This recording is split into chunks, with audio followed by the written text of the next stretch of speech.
নমস্কার বন্ধুরা, আমি রমা কিচেনের থেকে সবাইকে স্বাগত জানাচ্ছি। আজকে আবার একটা নতুন ভিডিও নিয়ে এসেছি। আজকে দেখাবো আমি নিরামিষ আলু পটল দিয়ে সয়াবিনের তরকারি। দেখুন আমি কীভাবে করি। তার জন্য আমি গ্যাসের ওতে কড়াই বসিয়ে দিচ্ছি। কড়াইটা গরম হয়ে গেছে। এবার আমি সর্ষের তেল দিয়ে নেব।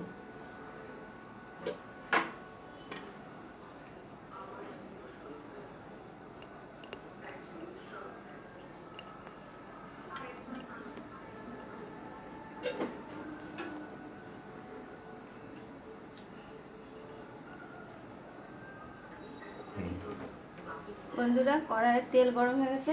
এতে আমি টুকরো টুকরো কেটে রাখা আলুগুলো দিয়ে দিলাম।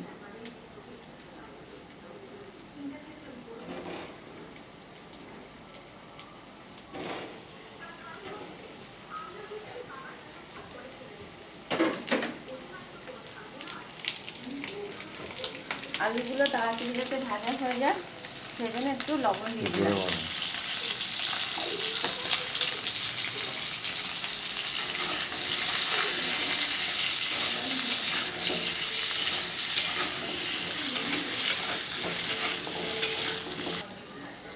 বন্ধুরা, আমার একটু সময়ের একটু কম অসুবিধা আছে, তো সেই জন্য আমি পটলগুলোকে আগেই ভেজে রেখেছিলাম। সেই ভাজা পটলের মধ্যে আমি আলুগুলো তুলে নিলাম। আর বন্ধুরা, আমি কালকে একটু প্রবলেমের জন্য আমি কালকে ভিডিওটা ছাড়তে পারিনি। আপনারা তার জন্য আমাকে করবেন, ক্ষমা করবেন।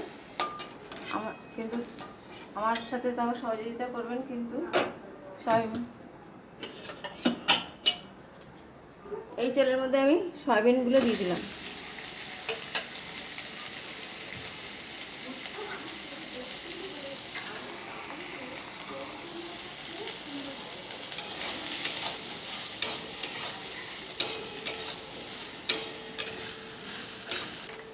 বন্ধুরা, সয়াবিন ভাজা হতে হতে আমি এখানে একটা মশলা রেডি করে নিচ্ছি।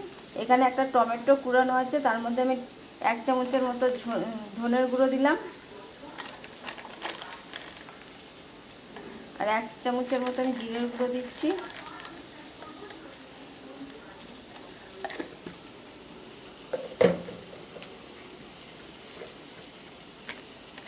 আর দেবো পরিমাণ মতো হলুদ গুঁড়ো,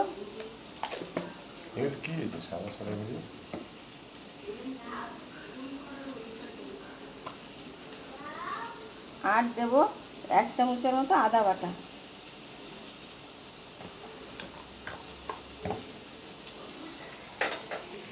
আর দেবো কালার ভালো আসার জন্য কাশ্মীরি লঙ্কার গুঁড়ো।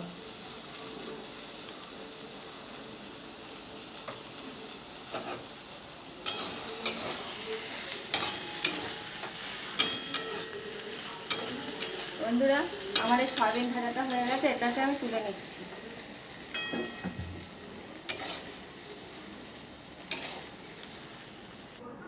বন্ধুরা, এই কড়াইতে আমি আর একটু তেল দিয়ে দিলাম।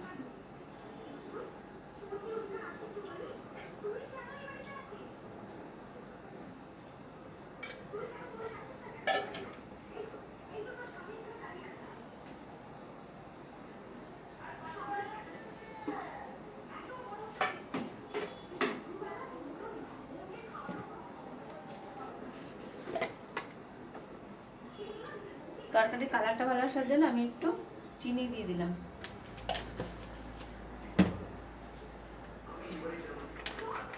আর এই মশলাটাকে আমি অল্প একটু জল দিয়ে একটু গুলিয়ে নিচ্ছি।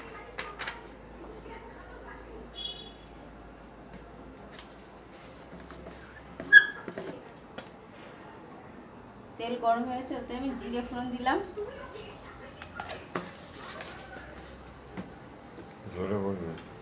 আর দিলাম একটা তেজপাতা,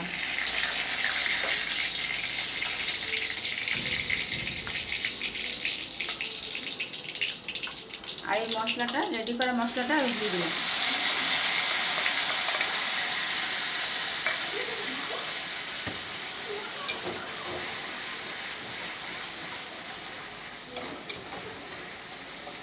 মশলাটা ভালো করে কষিয়ে নেবো যতক্ষণ না তেল ছাড়ে।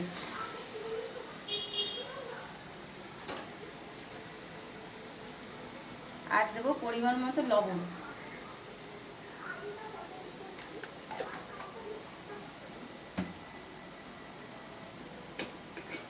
আর এতে দেব কাঁচা লঙ্কা চেরা।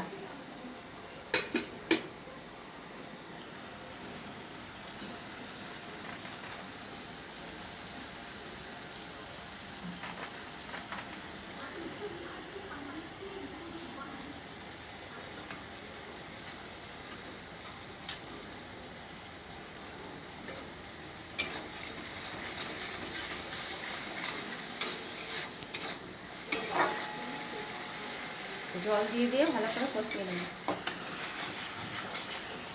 বন্ধুরা নিরামিষ সয়াবিন করবো তো নিরামিষ সয়াবিন করবো তো এই জন্য পেঁয়াজ দিচ্ছি না, তার বদলে আমি আলুটাকে জিরি করে জলের মধ্যে ভিজিয়ে রেখেছিলাম, সেটাকে আমি দিয়ে দিলাম। এটা পেঁয়াজের অভাবটা এই করবে, আর গ্রেভিটা খেতে সুন্দর হবে।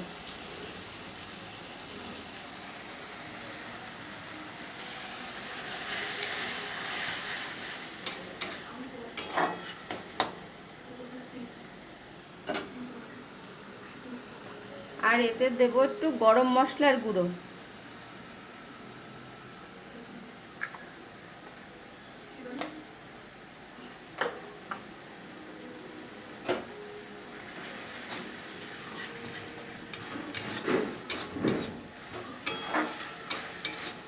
বন্ধুরা দেখুন আমার মশলাটা ভালো মতো করে কষানো হয়ে গেছে এবং তেলও ছেড়ে দিয়েছে।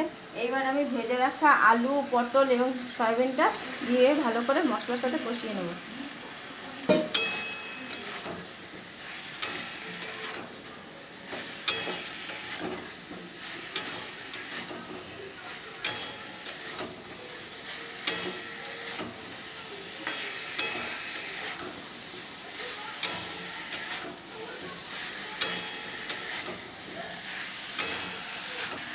মশলা দিয়ে সব সবজি দিয়ে আমার ভালো করে কষানো হয়ে গেছে। এবার আমি পরিমাণ মতো জল দিয়ে দেবো।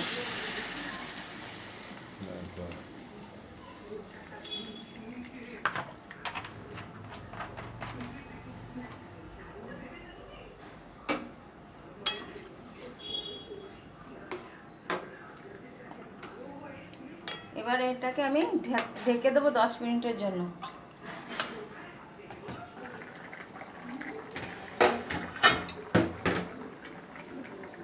বন্ধুরা এই দেখুন আমার আলু পটলের তরকারিটা প্রায় হয়ে এসছে। যদি আমার এই আলু পটলের সয়াবিনের তরকারিটা যদি আপনাদের পছন্দ হয় তাহলে একটা লাইক করবেন, শেয়ার করবেন, কমেন্ট করবেন। অবশ্যই আমার চ্যানেলটাকে সাবস্ক্রাইব করে বেল বাটনটা ক্লিক করে রাখবেন। যেসব বন্ধুরা আমার চ্যানেলটাকে সাবস্ক্রাইব করে রেখেছেন তাদের অজস্র ধন্যবাদ। আর যেসব বন্ধুরা এখনও আমার চ্যানেলটাকে সাবস্ক্রাইব করেনি তাদের কাছে বিশেষ অনুরোধ, আমার চ্যানেলটাকে সাবস্ক্রাইব করে বেল বাটনটা ক্লিক করে রাখুন, যাতে আমার পরবর্তী ভিডিওগুলো আপনাদের কাছে সরাসরি চলে যায়। আপনাদের সহযোগিতা আমার নতুন নতুন ভিডিও করার সুবিধা করে দেবে। আপনাদের কাছে বিশেষ অনুরোধ, আমার সাথে একটু সহযোগিতা করবেন সবাই। আর আমি যেভাবে রান্না করলাম আলু পটলের সয়াবিনের নিরামিষ তরকারি, আপনারা একবার নিরামিষের দিন এটা রান্না করে খেয়ে দেখুন, তাহলে বুঝবেন কেমন হয়েছে। বন্ধুরা দেখুন আমার আলু পটলের তরকারিটা আমি নামিয়ে নিয়েছি, দেখতে কত সুন্দর হয়েছে। আবারও বলছি, যদি পছন্দ হয় তাহলে একটা লাইক করবেন, কমেন্ট করবেন, শেয়ার করবেন এবং অবশ্যই আমার চ্যানেলটাকে সাবস্ক্রাইব করে বেল ঘন্টাটা ক্লিক করে রাখবেন। নমস্কার বন্ধুরা।